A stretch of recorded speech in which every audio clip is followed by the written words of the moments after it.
नमस्कार दोस्तों, मैं डॉक्टर कुलदीप कुमार के सर आप सभी का बहुत बहुत स्वागत करता हूं एक नए बिंदु के साथ और एक नई कड़ी के साथ। जैसा कि आप सभी जानते हैं कि हम लोगों ने एक टेस्ट श्रृंखला प्रारंभ कर रखी है। टेस्ट श्रृंखला क्या प्रारंभ कर रखी है, मतलब श्रृंखलाओं की भी श्रृंखला प्रारंभ कर रखी है। रोज़ एक टेस्ट होता है, नगेंद्र का, शुक्ल का और हिंदी साहित्य के इतिहास का।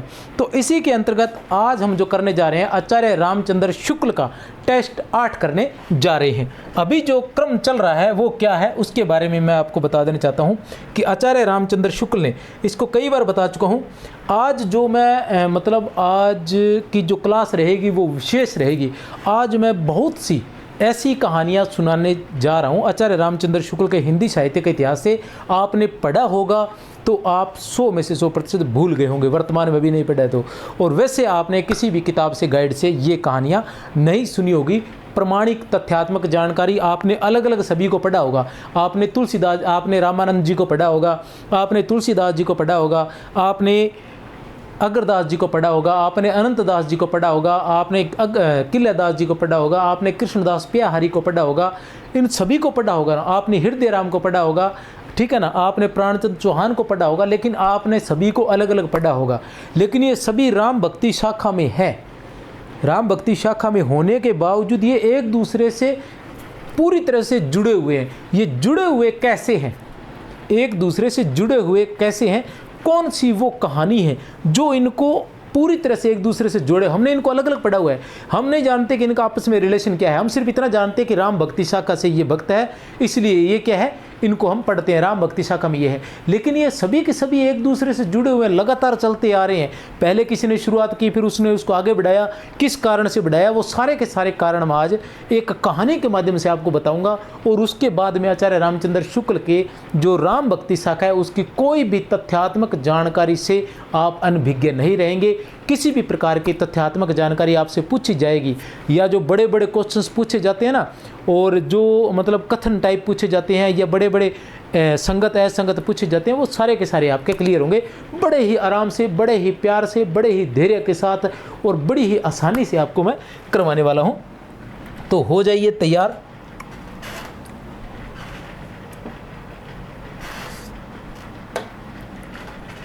कोई तेरे नाले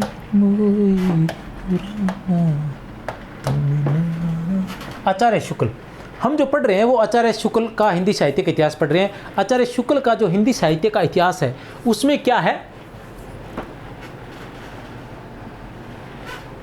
ठीक है ना,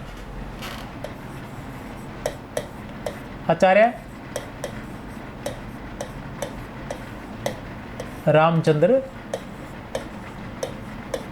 शुक्ल, आचार्य रामचंद्र शुक्ल, इसमें क्या है,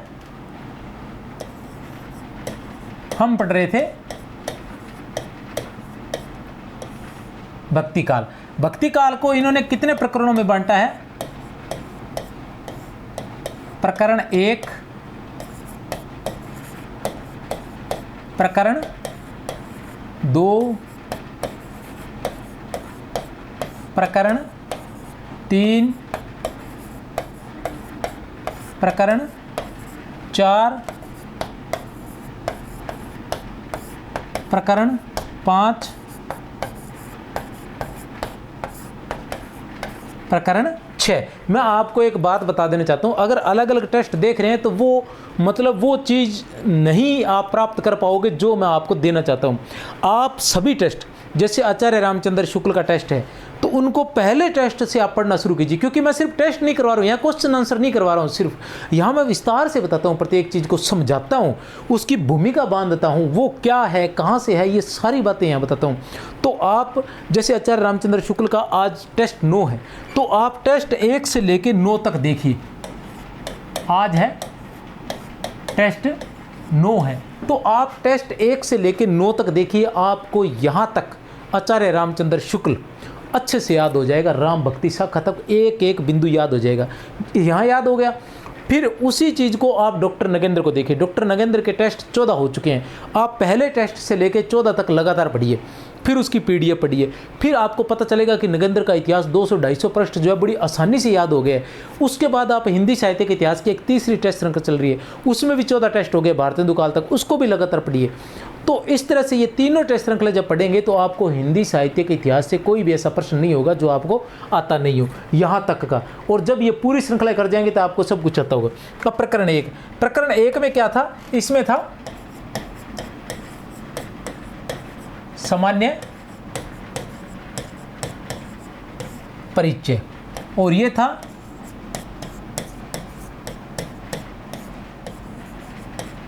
निर्गुण धारा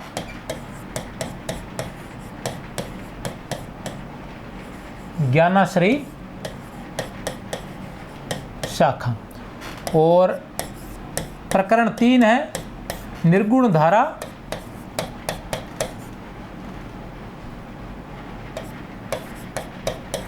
प्रेम मार्गी शाखा कह सकते हैं, ठीक है। प्रकरण 4 है सगुण धारा राम भक्ति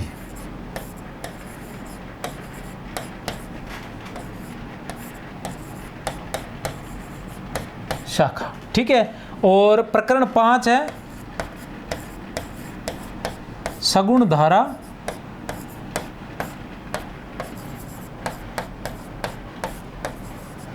कृष्ण भक्ति शाखा। और प्रकरण 6 है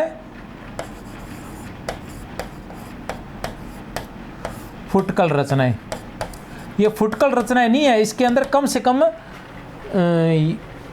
40 के लगभग कवि हैं, 40 के लगभग कवि हैं, ठीक है ना। तो इतने सारे मतलब बहुत सारे कवि फुटकल। मैंने जो टेस्ट, ये जो पहला टेस्ट था इसका जो परिचय करवाया था उसके अंदर इसके बारे में बताया था। अभी जो टेस्ट है आज का टेस्ट जो है वो है यहाँ से प्रकरण 4 से सगुण धारा राम भक्ति शाखा। ये राम भक्ति शाखा से मैंने 2 टेस्ट बनाए हैं, टेस्ट 8 और टेस्ट आज का 9। ये 2 सगुण धारा राम भक्ति शाखा से मैंने 2 टेस्ट बना दिए, ठीक है ना। और प्रेम मार्ग की शाखा थी, इसका था टेस्ट 7। और ये जो सामान्य परिचय और निर्गुण धारा ज्ञानाश्रयी शाखा, इसका मैंने एक ही टेस्ट बनाया था, टेस्ट, क्योंकि ये छोटा है, टेस्ट 6 ये है। भक्ति काल के जो टेस्ट है टेस्ट 6, 7, 8 और 9। अभी इसके और टेस्ट बना दिए जाएंगे, इसके और बना दिए जाएंगे वो आगे चलते हुए। तो आज जो हम पढ़ने जा रहे हैं इसी के अंतर्गत है राम भक्ति शाखा में। राम भक्ति शाखा में हम क्या पढ़ने जा रहे हैं, जैसे पहला प्रश्न है, फिर मैं इसी प्रश्न से लेते हुए पूरी कहानी सुनाऊंगा। जो सस्पेंस मैंने बना रखा है, जो जिसके बारे में मैं बता रहा था वो सारी कहानी सुनाऊंगा।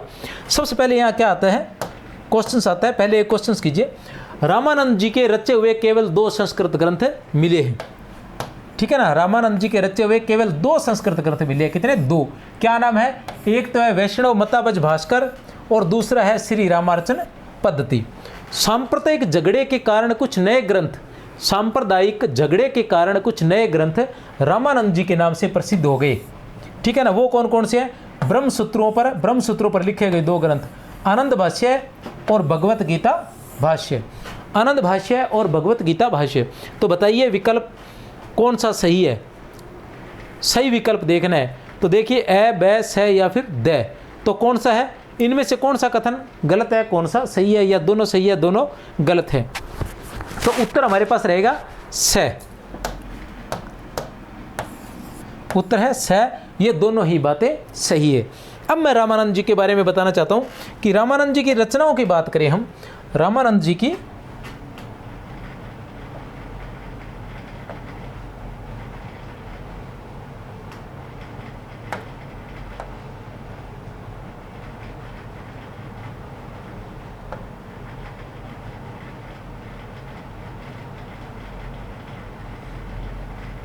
रामानंद जी की रचनाओं की हम बात करें तो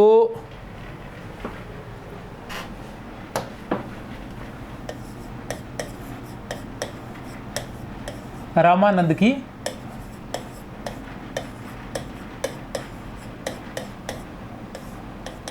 रचनाएं, रामानंद की रचनाओं की बात करें तो सबसे पहले आता है, दिखाई दे रहा है क्या? श्री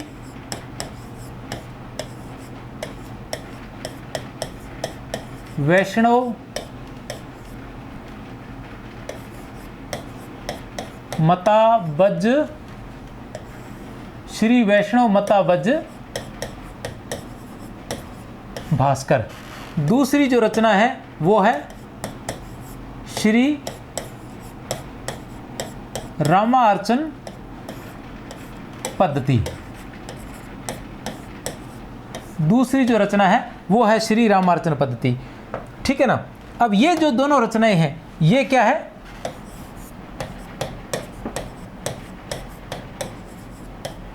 संस्कृत ग्रंथ है। इन्हीं को आचार्य रामचंद्र शुक्ल ने प्रमाणिक माना है। ये दो, श्री वैष्णव मताबज भास्कर और श्री रामार्चन पद्धति। श्री वैष्णव मताबज भास्कर और श्री रामार्चन पद्धति, ये दो ही ग्रंथ है जो संस्कृत ग्रंथ है और इन्हीं को आचार्य शुक्ल ने प्रमाणिक माना है, अन्य किसी को प्रमाणिक नहीं माना। अब और कौन कौन से हैं, अब आते हैं 3 नंबर पर।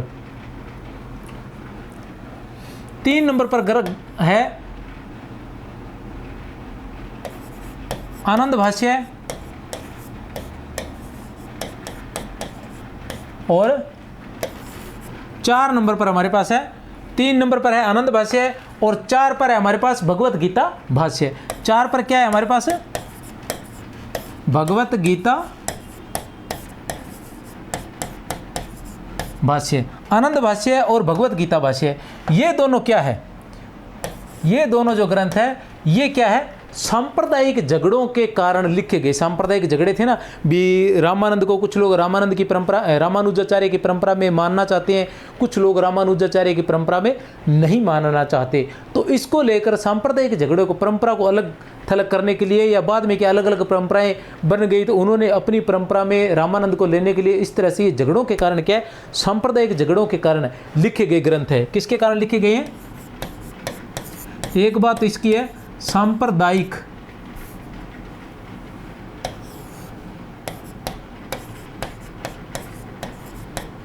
सांप्रदायिक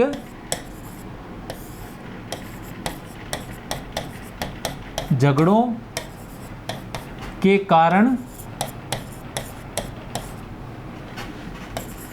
लिखे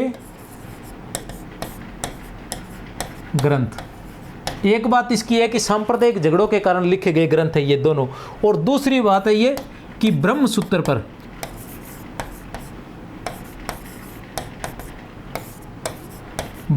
पर दोनों के दोनों ग्रंथ ब्रह्मसूत्र पर लिखे गए हैं। दोनों के दोनों क्या है, ब्रह्मसूत्र पर लिखे गए हैं। उसके बाद आ जाते हैं 5 नंबर पर। 5 नंबर पर हम बात करें तो 5 नंबर पर आता है वेदांत भाष्य। 5 नंबर पर कौन सी आता है, वेदांत भाष्य आता है। ठीक है ना, कौन सा, वेदांत भाष्य। वेदांत भाष्य ये क्या है, ये है रामानंद को रामानुज की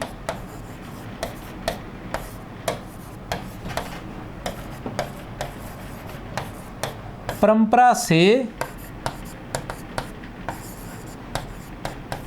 अलग करने के लिए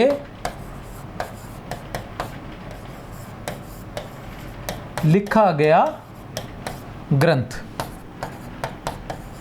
समझ में आ गया, रामानंद को रामानुज की परंपरा से अलग करने के लिए लिखा गया ग्रंथ है वेदांत भाष्य। उसके बाद और आता है 6 नंबर पर है हमारे पास राम रक्षा स्तोत्र। 6 नंबर पर हमारे पास क्या है, राम रक्षा स्तोत्र, और 7वां है योग चिंतामणि।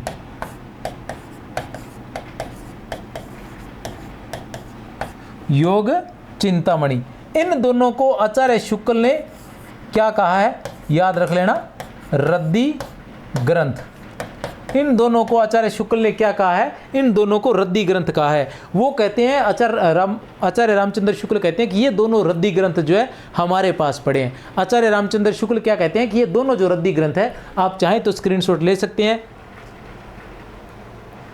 ठीक है ना, इसी तरीके से आसानी से इसको याद किया जा सकता है।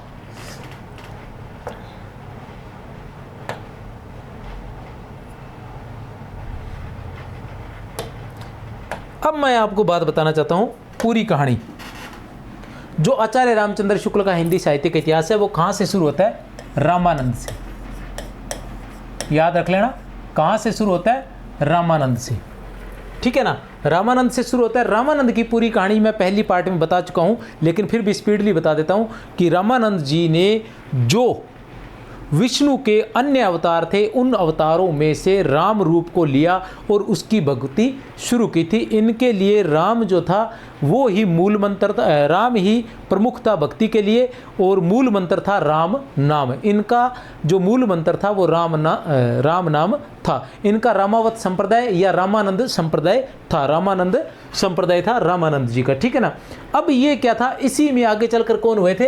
अनंत दास। रामानंद जी के शिष्य थे अनंत दास। अनंत दास जी के शिष्य थे कृष्णदास प्याहारी। अनंत दास जी के शिष्य थे कृष्णदास प्याहारी। अनंत दास नहीं है, अनंतानंद। रामानंद के शिष्य थे अनंतानंद और अनंतानंद के शिष्य थे कृष्णदास प्याहारी। अब कृष्णदास प्याहारी की कहानी सुनाता हूं कि कृष्णदास प्याहारी ने क्या किया। ये जो है एक बार कहाँ आए? आमेर गलता आए। कहाँ आए? आमेर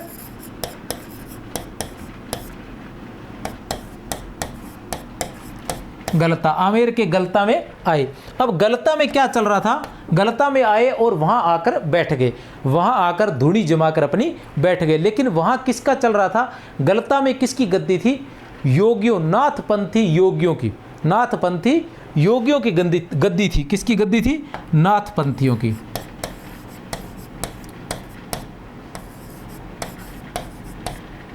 या आप कह सकते हैं कि कनफटे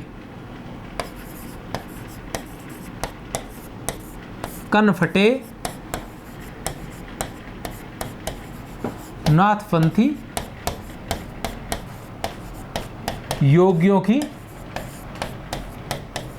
गद्दी थी, या ऐसा कह सकते हैं कि वहां उनका ही राज चलता था। ये क्या? अपनी शक्तियों के माध्यम से, अपनी योग साधना के माध्यम से, अपनी शक्तियों के माध्यम से पूरे समाज पर अपनी धाक जमाए हुए थे। लेकिन वैष्णव जो भक्त थे, आचार्य रामचंद्र शुक्ल लिखते हैं कि वो बहुत ही सीधे साधे और सरल हुआ करते थे। और जैसे ही वैष्णवों का प्रचार बढ़ने लगा तो इनके मन में, नाथपंथियों के मन में उनके प्रति कहीं न कहीं दुर्भावना आ गई। इसी के बारे में कहा गया है। जब दुर्भावना आ गई तो कृष्णदास प्याहारी जब गलता में आकर बैठे अपनी धूनी जमा कर, तब क्या हुआ? इन लोगों को पसंद नहीं आया। इन्होंने कृष्णदास प्याहारी को कहा कि आप यहाँ से चले जाइए। चले जाने की बात हुई तो कृष्णदास प्याहारी ने भी अपनी क्या की? अपनी जो योग साधना है, अपनी जो विद्या है उसको दिखाया। इन्होंने क्या किया? धूनी को आग सहित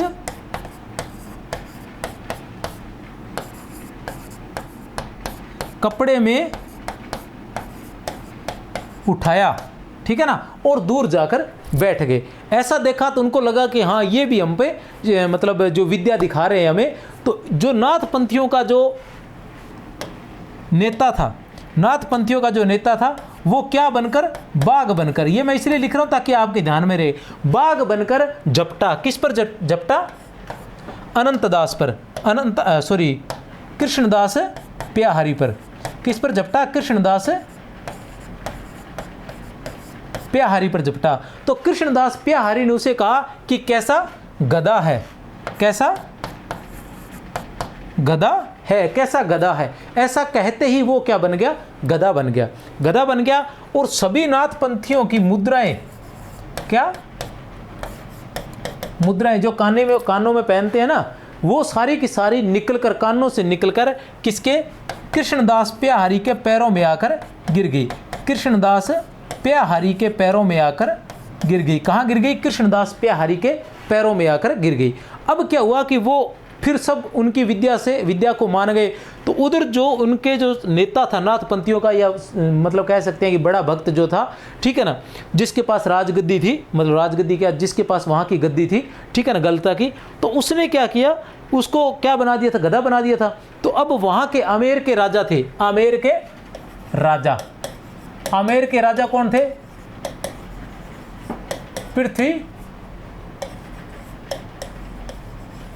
पृथ्वीराज थे। आमेर के राजा कौन थे? पृथ्वीराज।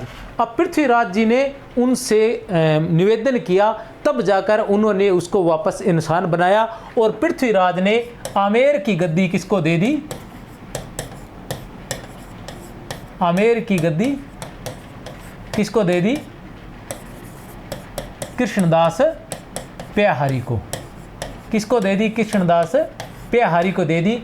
तो ये जो है राजस्थान में या राजपुताने में एक प्रथम गद्दी और प्रधान गद्दी गलता में स्थापित की।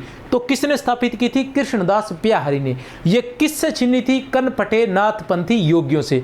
किससे छीनी थी? कनफटे नाथपंथी योगियों से छीनी थी। अभी कहानी आगे चलेगी, चिंता मत करो। कनफटे नाथपंथी योगियों की से ये गद्दी उन्होंने छीनी थी। जब ये गद्दी उनको मिल गई, गद्दी तो इनको मिल गई, लेकिन क्या हुआ? अब गलता के अंदर ये कहानी यहाँ तक थी, गलता में गद्दी स्थापित करने तक, ठीक है ना। क्या थे? रामानंद के शिष्य थे। कौन थे? अनंतानंद थे। रामानंद जी आए, रामानंद जी ने राम नाम का प्रचार किया, उनके शिष्य हुए अनंतानंद। अनंतानंद ने भी राम नाम का प्रचार किया। उसके बाद उनके शिष्य हुए कृष्णदास प्यारी। कृष्णदास प्यारी ने आमेर में जो है प्रमुख गद्दी स्थापित की। उस गद्दी को गलता को क्या कहा जाता है? उत्तर तोताद्री। गलता को क्या कहा जाता है? उत्तर तोताद्री या उत्तरी तोताद्री भी कह सकते हैं। अब ये तोताद्री जो है ये क्या है? दक्षिण में। तोताद्री क्या है? दक्षिण में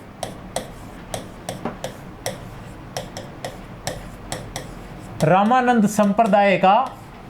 संप्रदाय का प्रमुख मठ है या प्रमुख स्थान है।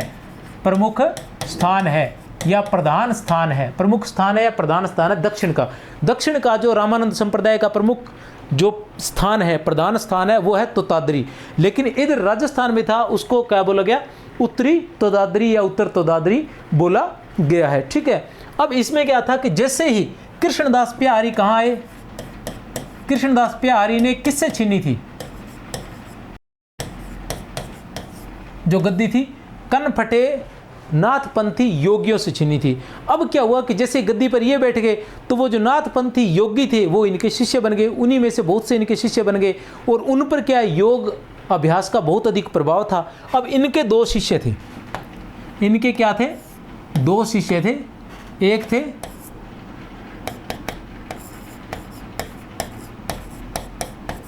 अग्रदास और थे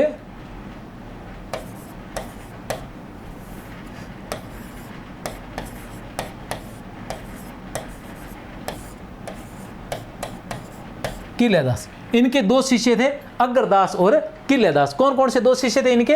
अग्रदास और किलेदास। अब अग्रदास और किलेदास, अब इनमें से जो किलेदास जो थे उन पर क्या योगियों का प्रभाव था। तो इन्होंने क्या किया? योगियों का प्रभाव था या इनके अनुयायी जो थे वो योगी थे, ठीक है ना, योग साधना करने वाले थे। तो योग साधना का इन पर प्रभाव पड़ा और इनमें योग साधना प्रचलित होगी। इस ये जो दो जो इनकी भक्ति थी, बैरागी परंपरा के जो भक्त थे उनकी दो परंपराएं बन गई। एक में योग साधना प्रसिद्ध थी, एक में बिना योग साधना वाली। जो अग्रदास वाली थी वो तो बिना योग साधना वाली थी और किलेदास वाली तो वो योग साधना वाली थी। और इसको क्या कहा गया था? इस योग साधना वाली को तपसी शाखा कहा गया था। क्या कहा गया था? तपसी शाखा इसको कहा गया था। क्या क्या कहा गया था इसको? तपसी शाखा कहा गया था। तो तपसी शाखा के कौन थे? किलेदास थे। किलेदास ने इसकी स्थापना की थी तपसी शाखा की। लेकिन जो योग साधना, योग का जो महत्व अधिक था उसको और अधिक महत्व देने वाले कौन थे? इनके बाद द्वारकादास। कौन थे? द्वारकादास।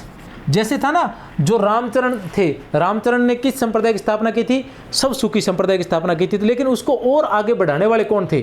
ठीक है ना, उसको और आगे रामचरण नहीं, जो जीवाराम की तत्सु की शाखा थी, उसको आगे बढ़ाने वाले कौन थे? उसको आगे बढ़ाने वाले थे युगलानन्य शरण। कौन थे? युगलानन्य शरण। उसी प्रकार इनकी किलदास की तपसी शाखा को आगे बढ़ाने वाले बहुत अधिक द्वारका दास थे। कौन थे? द्वारका दास थे।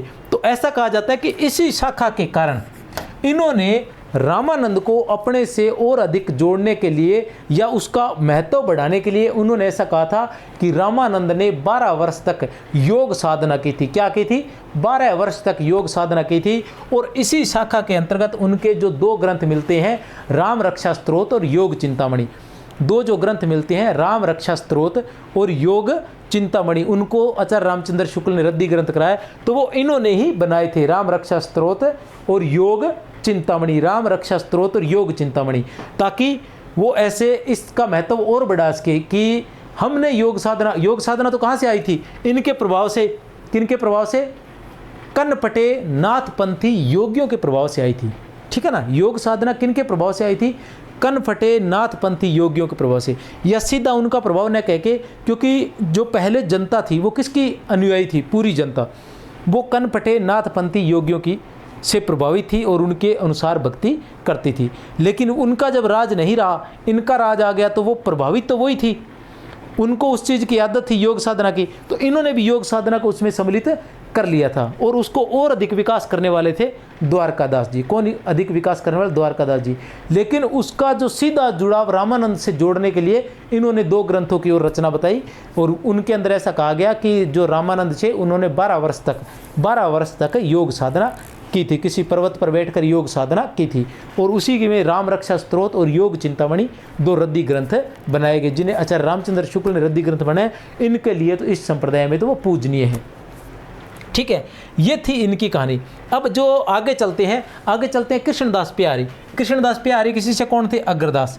अग्रदास के शिष्य कौन थे?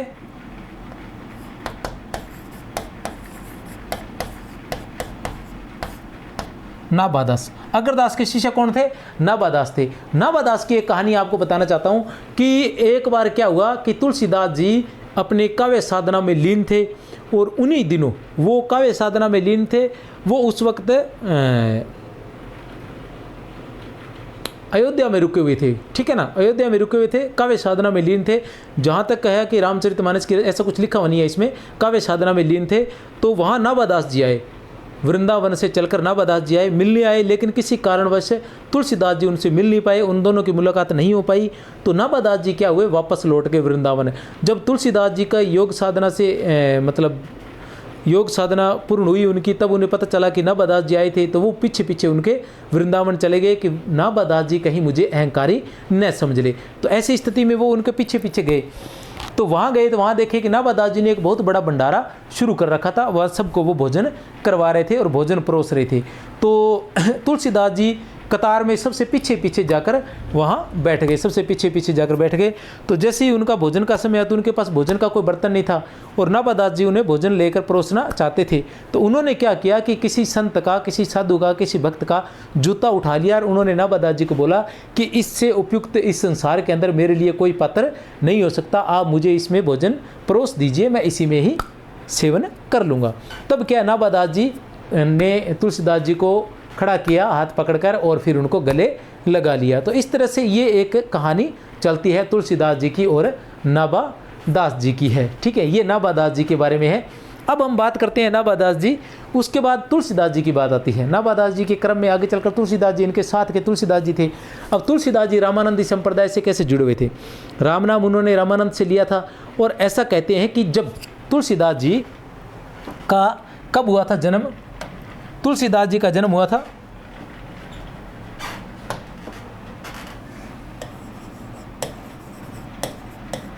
भुक्त मूल नक्षत्र में इनका जन्म हुआ था। अभुक्त मूल नक्षत्र में इनका जन्म हुआ था। उसकी वजह से ये जब पैदा हुए थे तो ये 5 वर्ष के लगभग बड़े थे। 5 वर्ष के लगभग बड़े थे तो इनको क्या हुआ कि राक्षस समझकर 5 वर्ष जितने बड़े थे और इनके मुंह से राम नाम भी निकला था, इनके मुंह में दांत भी आए हुए थे, तो इनको राक्षस समझकर इनको इनके पिता ने त्याग दिया था। लेकिन माँ नहीं मानी तो माँ ने इनकी जो दासी थी या इसको पालने वाली मुनिया थी उसको सौंप दिया। मुनिया के कुछ समय पास मुनिया का देहांत हो गया तो ये किसके पास चले गए? फिर वापस संदेशा भिजवाया गया इनके पिता को कि ऐसे ऐसे करके भी वो अनाथ हो गए हैं वापस, या जो मुनि है वो नहीं रही, तो उन्होंने इनको लेने से इनकार कर दिया। ऐसी स्थिति में इनको कौन मिले?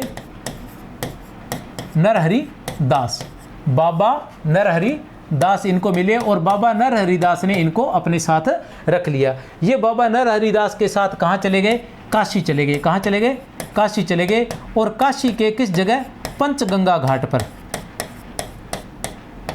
पंचगंगा घाट पर ये रहने लगे और वहीं पर शिक्षा ग्रहण करने लगे। तो यहाँ पंचगंगा घाट पर, पंचगंगा घाट कौन सा है? जहाँ रामानंद जी भक्ति किया करते थे। जहाँ कौन भक्ति करते थे? रामानंद जी भक्ति करते थे। और ये वही पंचगंगा घाट है जहाँ कबीरदास जी, जहाँ कौन है? कबीरदास जी को राम नाम प्राप्त हुआ था। किससे? रामानंद से। कबीरदास को क्या प्राप्त हुआ था? राम नाम प्राप्त हुआ था। किससे? रामानंद जी से। कबीर नाम इनको प्राप्त हुआ था रामानंद जी से। तो ये वो पंचगंगा घाट था काशी में, वहाँ रहकर ये भक्ति करने लगे। और वहीं इनको क्या कौन मिले? शेष सनातन जी। शेष सनातन जी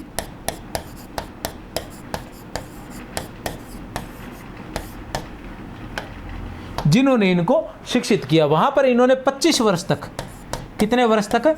25 वर्ष तक शिक्षा ग्रहण की। कितने वर्ष तक ग्रहण की? 25 वर्ष तक शिक्षा ग्रहण की। 25 वर्ष तक शिक्षा ग्रहण करने के बाद ये वहाँ से वापस कहाँ आ जाते हैं? राजापुर। ठीक है ना, राजापुर आ जाते हैं। राजापुर में क्या है? इनका विवाह रत्नावली के साथ हो जाता है। किसके साथ हो जाता है विवाह? रत्नावली के साथ। याद रह जाएगा ना, किसके साथ? रत्नावली के साथ इनका विवाह हो जाता है। लेकिन एक बार ऐसा होता है कि बहुत अधिक बारिश आई होती है, नदियाँ उफंड रही होती हैं और रत्नावली जो है अपने पिहर गई होती है। और तुलसीदास जी क्या करते हैं कि मतलब उस आंधी तूफान में भी वहाँ चले जाते हैं। एक जगह मैंने ऐसी कथा भी पढ़ी है कि बाहर जो है दीवार पर अंदर घर जाने के लिए भी दिन छिपने के बाद ही घर जाया करते थे जो दामाद हुआ करते थे। तो बाहर ऐसा बताते हैं कि अजगर या बड़ा सांप जो लटक रहा होता है ये उसको पकड़ घर में चले जाते हैं। तो उसी दिन आने के कारण क्या होता है कि जो रत्नावली है वो उनको मतलब दुत्कारती है या कोसती है या जो भी कह सकते हैं, ठीक है ना, उल्हाना देती है कि अस्थि चर्म में देह मम, अस्थि चर्म में देह ममता में ऐसी प्रीति होती जो श्री राम में तो न होती भव भीति। ऐसा उलाना दिया। तो ये क्या है कि कहीं न कहीं तुलसीदास जी को चुभ गया और तुलसीदास जी वहीं राजापुर त्याग कर वहाँ से कहाँ आ जाते हैं? राजापुर को छोड़कर राजापुर से कहाँ आ जाते हैं? राजापुर से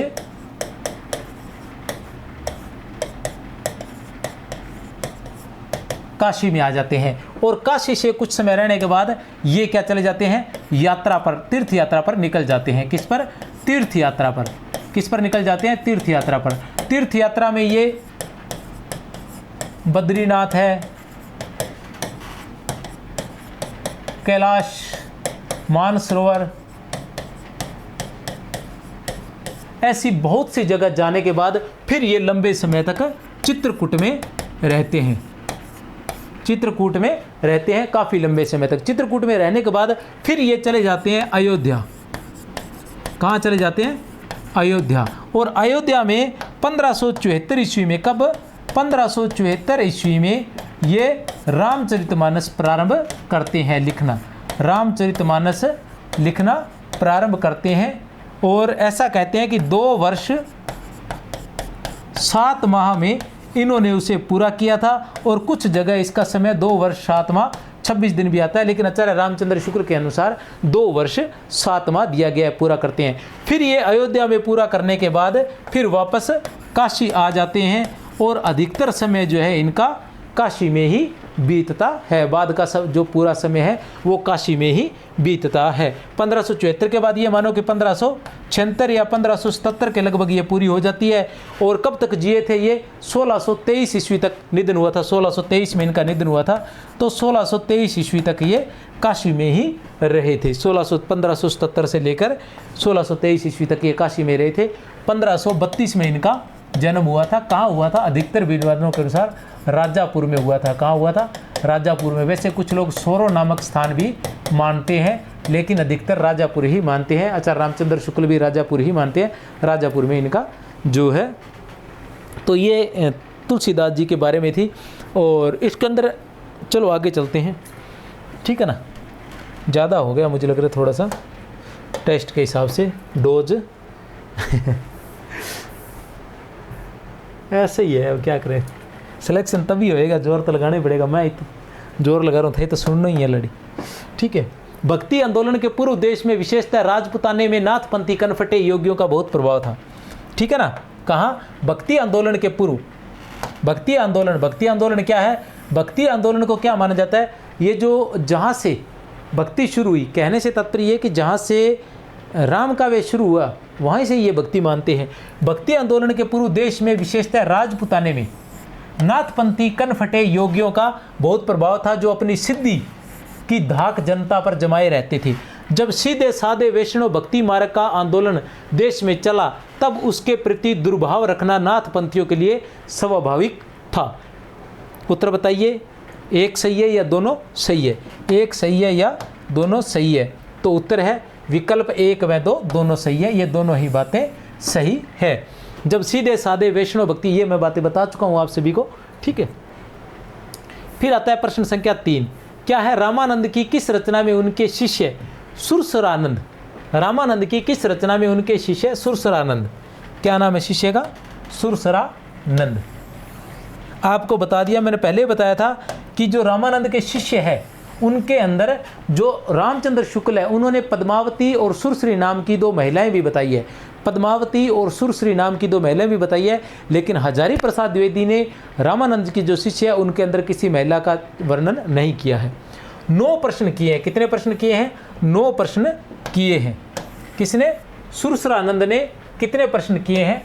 9 प्रश्न किए हैं, तथा जिनके उत्तर में राम तारक मंत्र की विस्तृत व्याख्या की गई है। ए बै स या फिर द, कौन सी रचना है रामानंद की? ठीक है ना, कौन सी रचना है? तो वो रचना है वैष्णव मतावज भास्कर। कौन सी है? वैष्णव मतावज भास्कर।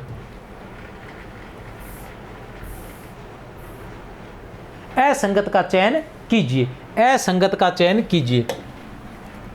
मातु पिता जग जाई तजो विधियु न लिख्यो कछु भाल भलाई। मातु पिता जग जाई तजो विधियु न लिख्यो कछु भाल भलाई कवितावली से ली गई है। जनक जननी तजो जन्मी, जनक जननी तजो जन्मी, कर्म बिनु विधियु सिरजो, कर्म बिनु विधियु सिरजो अब डेरे। विनय पत्रिका। तनु जन्यो कुटिल कीट जो, तजो मातु पिता हु। विनय पत्रिका।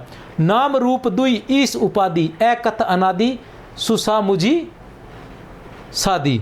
दोहावली। तो कौन सा असंगत है? तो मैं आपको बता दूं कि मातु पिता जग जाई तजो विधियु न लिख्यो कुछ भाल भलाई कवितावली बिल्कुल सही है। जनक जननी तजो जन्मी, कर्म बिनु विधियु सृजो अवडेरे। विनय पत्रिका बिल्कुल सही है।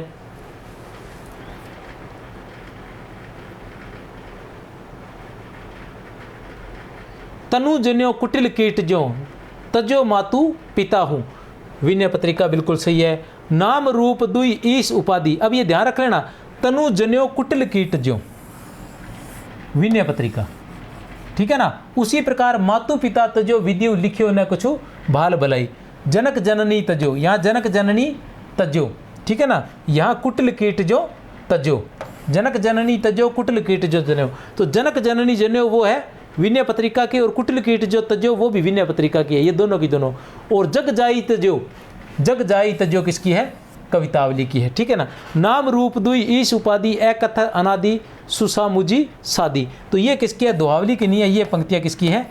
रामचरितमानस की है। ये पंक्तियाँ किसकी है? रामचरितमानस की है। फिर आता है आचार्य रामचंद्र शुक्ल ने किसे अपने ही तक दृष्टि रखने वाले भक्त ने कहकर संसार को भी दृष्टि फैलाकर देखने वाले भक्त कहा है। आचार्य रामचंद्र शुक्ल ने किसे अपने ही तक दृष्टि रखने वाले भक्त ने कहकर संसार को भी आंख फैलाकर देखने वाले भक्त कहा है। किसको कहा है? ए बै स या विदय। तो तुलसीदास को। स तुलसीदास को। प्रश्न संख्या 6 है, वैष्णव मताबज भास्कर वह श्री रामार्चन पद्धति के रचनाकार कौन है? कोई समस्या नहीं है, रामानंद है। ठीक है ना। आरती कीजिए हनुमान लला की दुष्ट दलन। ठीक है ना। ये किसकी है? आरती किसकी है? रामानंद की है। किसकी आरती है? रामानंद की। जो आसान क्वेश्चन है, रामानंद के 12 शिष्यों में से नहीं थे। कौन नहीं थे? दादू नहीं थे। रामानंद के 12 शिष्यों में कौन नहीं थे? दादू नहीं थे। असंगत कथन का चयन कीजिए। असंगत कथन का चयन कीजिए। कीजिए, पढ़ लीजिए एक बार आप।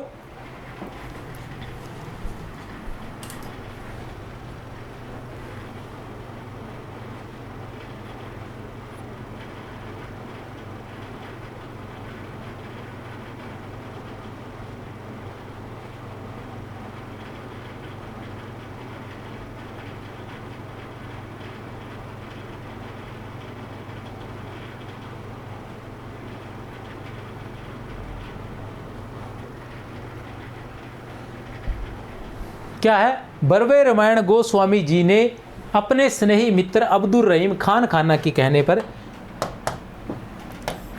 बरवे रामायण की रचना किसके कहने पर? अब्दुल रहीम खान खाना के कहने पर की थी, ऐसा ये कह रहे हैं, ठीक है ना।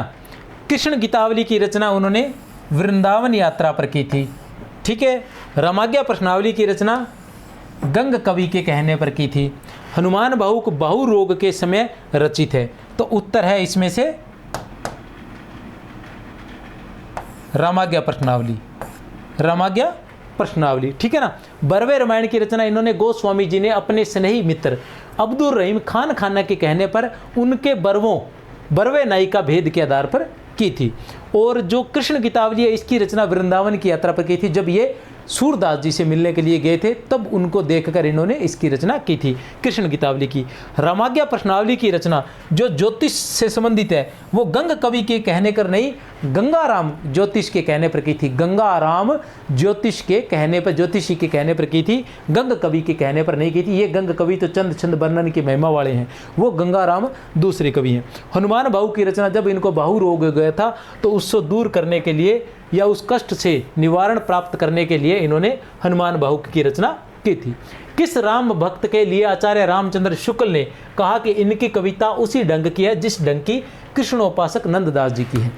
किस राम भक्त के लिए आचार्य रामचंद्र शुक्ल ने कहा कि इनकी कविता उसी ढंग की है जिस ढंग की कृष्णोपासक नंददास जी, अर्थात किस राम भक्त की, ठीक है ना, कविता को उन्होंने नंददास जी, कृष्ण भक्त नंददास जी के साथ मिलाया है। तो कौन है? ए बै स या फिर द, ए बै स या फिर द, तो किससे मिलाया इन्होंने?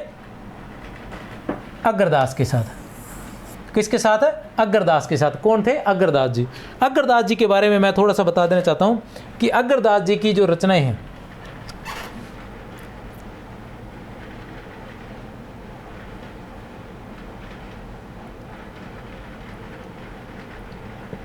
एक मिनट, चलो आगे बताएंगे अग्रदास जी के बारे में।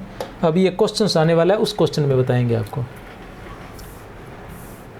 यह एक कवि, क्योंकि फिर वो गड़बड़ हो जाएगी, क्वेश्चंस का उत्तर आपको पता चल जाएगा। यह एक कवि ही हिंदी को एक प्रौढ़ साहित्यिक भाषा सिद्ध करने के लिए काफ़ी है। कैसा, किसके लिए कहा? यह एक कवि ही हिंदी को एक प्रौढ़ साहित्यिक भाषा सिद्ध करने के लिए काफ़ी है। यह एक कवि ही हिंदी को प्रौढ़ साहित्यिक भाषा सिद्ध करने के लिए काफ़ी है। ऐसा कवि कौन हो सकता है? तो वो है जिसकी भाषा पर बहुत ज़बरदस्त पकड़ थी। कौन था? तुलसीदास। कौन थे? तुलसीदास जी। आचार्य रामचंद्र शुक्ल के अनुसार दो अष्टयाम, एक ब्रजभाषा गद्य में, दूसरा रामचरितमानस की शैली पर दोहा चौपाई में किस भक्त ने बनाई थी? कहने का मतलब ये है दो अष्टयाम, ऐसा कौन था? रामचंद्र शुक्ल के अनुसार बता दो, दो अष्टयाम लिखे थे। जिसने क्या लिखे थे? दो अष्टयाम लिखे थे। एक ब्रजभाषा में, एक ब्रजभाषा गद्य में। एक क्या था? एक ब्रजभाषा गद्य में और दूसरा रामचरितमानस की शैली पर दोहा चौपाई में। किसमें? दोहा चौपाई में। समझ गए? ये दोहा चौपाई वाला अवधि में था जहाँ तक मेरा अंदाजा है। तो एक अष्टयाम लिखा था इन्होंने ब्रजभाषा में, ब्रजभाषा गद्य में, और दूसरा दोहा चौपाई में रामचरितमानस की शैली पर। कौन थे ऐसे बंदे? ए बै स या फिर द, तो कौन थे? नाभादास जी। कौन थे? नाभादास जी, जिन्होंने दो अष्टयाम लिखे थे। नाभादास जी जिन्होंने किसकी रचना की थी? जिन्होंने भक्तमाल की रचना की थी, जिसमें 316 छप्पियों में 200 भक्तों का वर्णन है। 316 छप्पियों में 200 भक्तों का वर्णन है। और ऐसा कहते हैं कि इन्होंने भक्तों का वर्णन करने में समास शैली का प्रयोग किया है। किस शैली का प्रयोग किया है? समास शैली का प्रयोग किया है। और ऐसे कहते हैं कि इन्होंने उनके जीवन परिचय को नहीं दिया है। उसमें जीवन परिचय को देने के बजाय इन्होंने क्या किया है कि उनकी जो वाणियाँ थी, उनकी जो मतलब प्रेरक प्रसंग कह सकते हैं, जिन्होंने जो ज्ञान की धारा प्रवाहित की थी उसको उन्होंने उसमें वर्णित किया है 200 भक्तों में। ये हिंदी साहित्य के इतिहास लेखन की प्रारंभिक प्रयासों में माना जाता है। संस्कृत के हनुमान नाटक के आधार पर भाषा अनुमान नाटक की रचना किसने की थी? संस्कृत के हनुमान नाटक के आधार पर भाषा अनुमान नाटक की रचना किसने की थी? ए बै स या फिर द, ए बै स या फिर द, किसने की थी? हृदय राम ने। किसने की थी? हृदय राम ने। अब हृदय राम के बारे में बता दूं, इन्होंने किसकी रचना की थी? भाषा हनुमान नाटक की रचना की थी। लेकिन ऐसा कहा जाता है कि उस समय तुलसीदास जी ने सभी विधाओं पर लिखा था और जमकर लिखा था, लेकिन नाटक या रूपक विधा पर, ऐसा आचार्य रामचंद्र शुक्ल लिखते हैं कि रूपक या नाटक विधा पर तुलसीदास जी ने नहीं लिखा था। तो उस पर भी बहुत से राम काव्य लिखे गए थे। जो रूपक या नाटक में जो राम काव्य लिखे गए थे उनमें सर्वाधिक जो प्रसिद्ध था, उनमें सर्वाधिक प्रसिद्ध रूपक या नाटक में, किसमें? रूपक या नाटक में जो राम काव्य लिखे गए थे उसमें जो सर्वाधिक प्रसिद्धि प्राप्त हुई थी या जो सर्वाधिक प्रसिद्ध रहा था वो रहा था हृदय राम का हनुमान नाटक। ध्यान लगा लेना, ये जुड़ाव है उनके साथ। आचार्य रामचंद्र शुक्ल लिखते हैं कि तुलसीदास जी ने सभी विधाओं में जमकर लिखा था, लेकिन रूपक या नाटक में उन्होंने कुछ भी नहीं लिखा था। रूपक या नाटक में भी बहुत से राम काव्य लिखे गए थे, लेकिन जो सर्वाधिक प्रसिद्ध था या जो सर्वाधिक महत्व का था वो था हृदय राम का भाषा हनुमान नाटक। ठीक है ना? 1610 में इसकी रचना हुई थी जहां तक मुझे याद है। इसके बाद आता है निम्नलिखित के आधार पर सही विकल्प का चयन कीजिए। थोड़ी सी समस्या आ रही है, मैं थोड़ा जल्दी जल्दी करवा रहा हूं आपको। प्रेम और श्रद्धा, ये वक्तव्य है, आप थोड़ा ध्यान लगा लेना। प्रेम और श्रद्धा अर्थात पूज्य बुद्धि दोनों के मेल से भक्ति की निष्पत्ति होती है। भक्ति की निष्पत्ति किसके योग से होती है? प्रेम और श्रद्धा। जहाँ प्रेम और श्रद्धा दोनों होते हैं वहीं क्या होती है? भक्ति आती है। श्रद्धा धर्म की अनुगामिनी है। श्रद्धा जो है वो धर्म की अनुगामिनी है। जहाँ धर्म का संपूर्ण दिखाई पड़ता है, भाई जहाँ धर्म दिखाई देगा वहाँ श्रद्धा अवश्य आएगी। जो भक्ति मार्ग श्रद्धा के अवयव को छोड़कर, जो भक्ति मार्ग श्रद्धा को छोड़कर केवल प्रेम को ही लेकर चलेगा, धर्म से उसका लगाव न रह जाएगा, वहाँ धर्म नहीं रहेगा। केवल प्रेम को लेकर चलोगे तो वहाँ धर्म नहीं रह जाएगा, ऐसा तुलसीदास जी मानते थे। दोनों कथन सही है, विकल्प 1 और 2 दोनों सही है, उत्तर ब है। प्रश्न संख्या 15, असंगत कथन का चयन कीजिए। राम भक्ति में श्रृंगारी भावना के प्रवर्तक रामचरितमानस के प्रसिद्ध टीकाकार रामचरण दास है। राम भक्ति में श्रृंगारी भावना के प्रवर्तक रामचरितमानस के प्रसिद्ध टीकाकार रामचरण दास थे। रामचरण दास ने पति पत्नी भाव की उपासना चलाई। रामचरण दास ने अपनी शाखा का नाम तत्सुखी शाखा रखा। रामचरण दास की शाखा में राम को लाल साहब कहा जाता था। ये मैं पहले बता चुका हूँ अभी थोड़ी देर पहले, अगर आपको याद रहा हो तो। राम भक्ति में श्रृंगारी भावना के प्रवर्तक रामचरितमानस के प्रसिद्ध टीकाकार रामचरण दास को माना जाता है। बिल्कुल सही है, ये जो है बिल्कुल सही है। रामचरण दास ने पति पत्नी भाव की उपासना की थी, बिल्कुल सही है। इन्होंने सीता को सहपत्नी के रूप में कल्पना की है, सीता की सहपत्नी के रूप में कल्पना की है। और ये राम को लाल साहब मानते हुए, पति के रूप में राम को लाल साहब मानते हुए 16 श्रृंगार करते थे। ये जो थे इसके भक्त जो है वो 16 श्रृंगार करते हैं लाल साहब मानते हुए। तो फिर रामचरण की शाखा में राम को क्या कहा गया है? लाल साहब कहा गया है। रामचरण दास ने अपनी शाखा का नाम तत्सुखी शाखा नहीं रखा था। रामचरण दास ने अपनी शाखा का नाम सब सुखी रखा था। क्या रखा था? सब सुखी। जो तत्सुखी है वो किसकी थी? जीवाराम की थी। वो किसकी थी? जीवाराम की तत्सुखी शाखा थी, जो सखी भाव से संबंधित थी, जो थी सखी भाव से संबंधित थी। सखी से याद आया कि मैं अग्रदास को पढ़ा चुका हूँ, तो जो डॉक्टर नगेंद्र का हिंदी साहित्य का इतिहास है उसमें ऐसा कहा गया है कि राम काव्य में श्रृंगारी भावना का जो प्रवेश है वो सबसे पहले किसने करवाया था? अग्रदास ने करवाया था। और अग्रदास जी कैसा लिखते थे? वो लिखते थे श्रृंगारी भावना। अग्रदास जी आए ना, कृष्णदास प्यारी के 2 शिष्य थे, मैं पीछे बताकर गया हूँ। कृष्णदास प्यारी के क्या थे? 2 शिष्य थे। एक था अग्रदास, एक था कौन है? किलादास। एक था अग्रदास, एक किलादास था। तो अग्रदास जो थे वो श्रृंगारी भावना का समावेश किया और किलादास ने योग भावना का समावेश किया था। तो अग्रदास ने जो श्रृंगारी भावना का समावेश किया था उसके अंदर ऐसा कहते हैं कि उन्होंने उसके अंदर क्या किया था? स्वयं को उसकी सखी मानकर, अग्रदास जी ने सखी मानकर, और सखी का नाम क्या रखा था? अग्र अली। स्वयं को वो अग्र अली कहते थे कि मैं क्या हूँ? सखी हूँ। तो ठीक है ना, सखी मानकर उन्होंने भक्ति की थी, ऐसी उन्होंने भावना। और श्रृंगारी भावना का प्रवर्तक डॉक्टर नगेंद्र के हिंदी साहित्य के इतिहास में अग्रदास को माना जाता है। ठीक है ना, एक और बात बताऊंगा, वो इसी से जोड़कर आगे चलकर आएगी। ठीक है ना, इन्होंने क्या था? पति पत्नी भाव की जगह सखी भाव अपनाया था, और ये तत्सु की शाखा थी। इसी के आगे चलकर इसको और अधिक प्रचारित या प्रसारित करने वाले कौन थे? युगलानन्य शरण थे।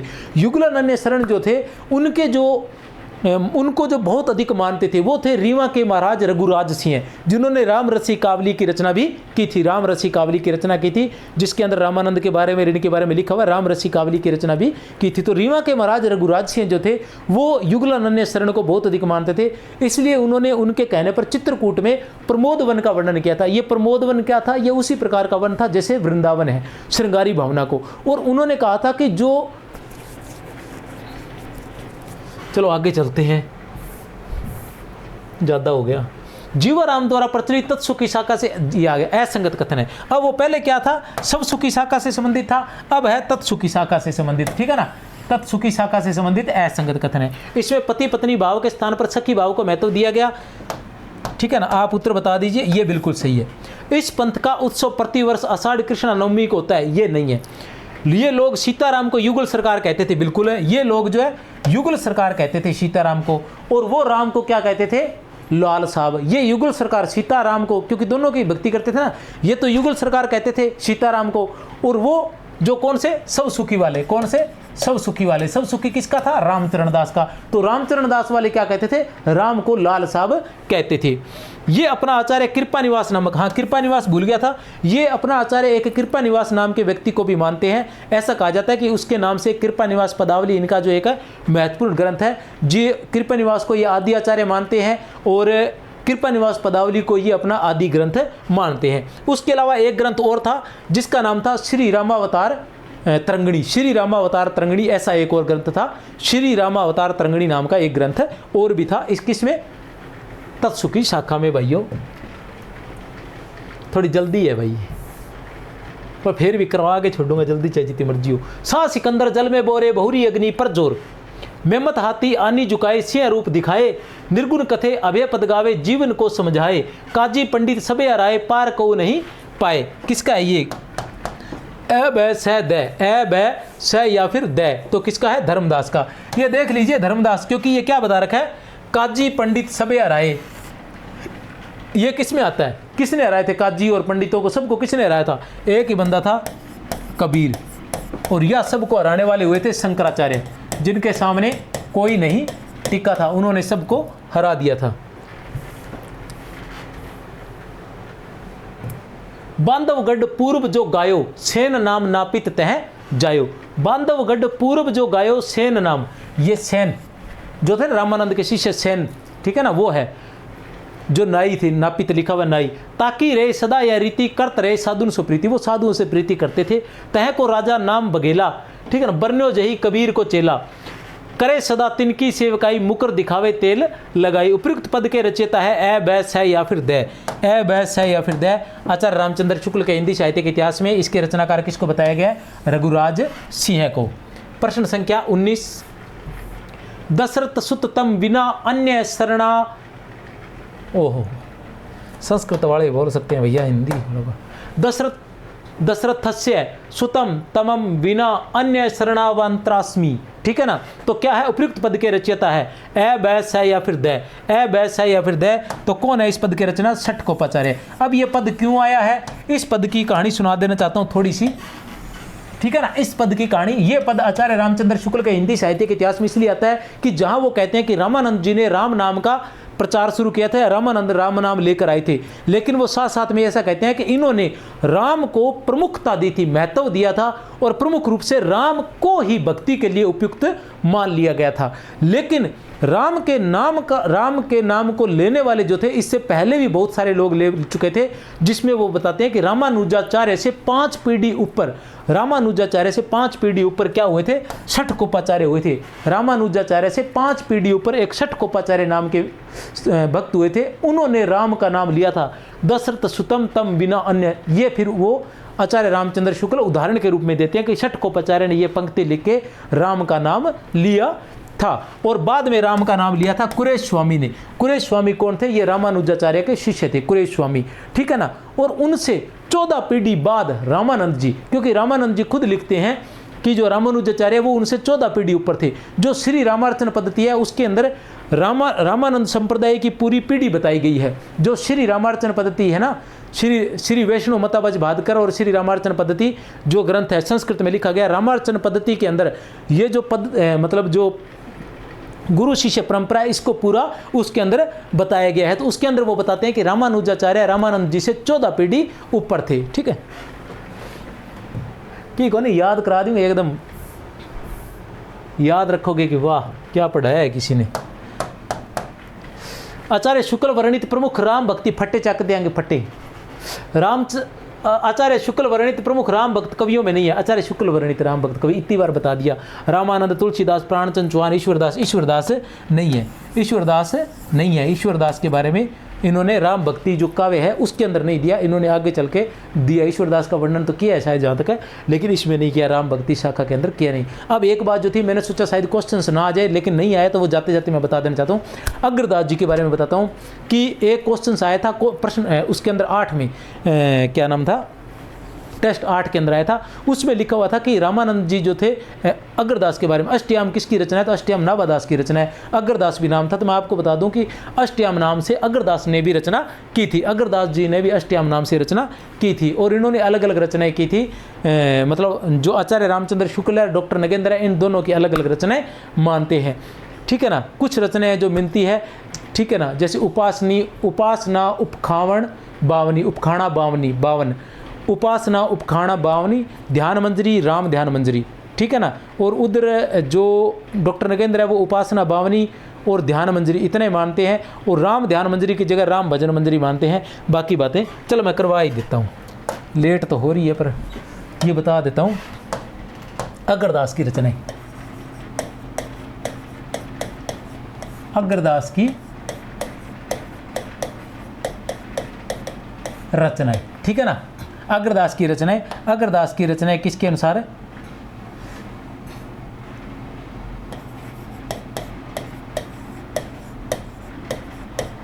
आचार्य शुक्ल के अनुसार। आचार्य शुक्ल के अनुसार कौन कौन सी है? आचार्य शुक्ल के अनुसार मैं बता देना चाहता हूं आपको। आचार्य शुक्ल के अनुसार है उपखाणा बावनी। आचार्य शुक्ल के अनुसार है हितोपदेश,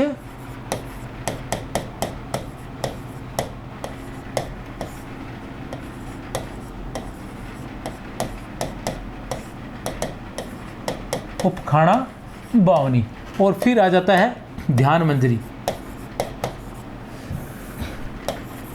ध्यान मंजरी। ध्यान मंजरी के बाद आ जाता है राम ध्यान मंजरी,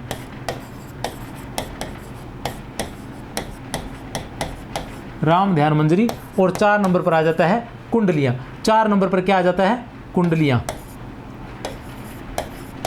ठीक है ना। आचार्य शुक्ल के अनुसार ये 4 रचनाएं थी। कौन सी है? हितोपदेश उपखाणा बावनी, हितोपदेश उपखाणा बावनी, और उसके बाद ध्यान मंजरी, उसके बाद राम ध्यान मंजरी, और उसके बाद कुंडलियां। डॉक्टर नगेंद्र के अनुसार जो है वो अलग है, कुछ एक मिलती हैं। अब आ जाते हैं हम डॉक्टर नगेंद्र।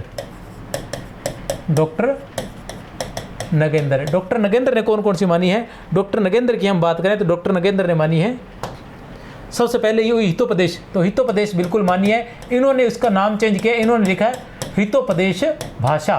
क्या लिखा है इन्होंने? हितोपदेश भाषा कहा है। इन्होंने क्या कहा? हितोपदेश भाषा। इन्होंने लिखा ध्यान मंजरी, इन्होंने भी ध्यान मंजरी लिखा है, इन्होंने भी ध्यान मंजरी लिखा है, ठीक है। इन्होंने लिखा है राम ध्यान मंजरी, इन्होंने लिखा है राम भजन मंजरी। इन्होंने क्या बताई है? राम भजन, इन्होंने बताई है राम भजन मंजरी। उसके बाद ये 4 नंबर पर ये देते हैं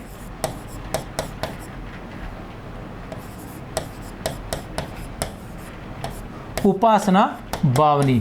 4 नंबर पर ये देते हैं उपासना बावनी, और 5 नंबर पर ये कहते हैं अष्टयाम, और 6 नंबर पर ये कहते हैं पदावली। अब इनके अंदर क्या है, ये अलग अलग रचनाएं बताई हैं, चाहे तो आप स्क्रीनशॉट। तो हितोपदेश उपखाणा बावनी, ठीक है ना। तो उसी तरह से हितोपदेश भाषा ये सेम हो गया, आप एक जैसी होगी दो रचनाएं, ठीक है, कोई समस्या नहीं है इन दोनों में। फिर आता है ध्यान मंजरी, ये भी ध्यान मंजरी, ये भी ध्यान मंजरी, कोई समस्या नहीं, याद रह जाएगी। ये राम ध्यान मंजरी है, ये राम भजन मंजरी है, कोई बात नहीं, चल जाएगा, वही चीज़ होएगी लेकिन नाम बदल दिए। अब आता है कुंडलिया, इन्होंने कुंडलिया कह दिया, इन्होंने पदावली कह दिया, इन्होंने कुंडलिया कह दिया, इन्होंने पदावली कह दिया, चल जाएगी ये भी।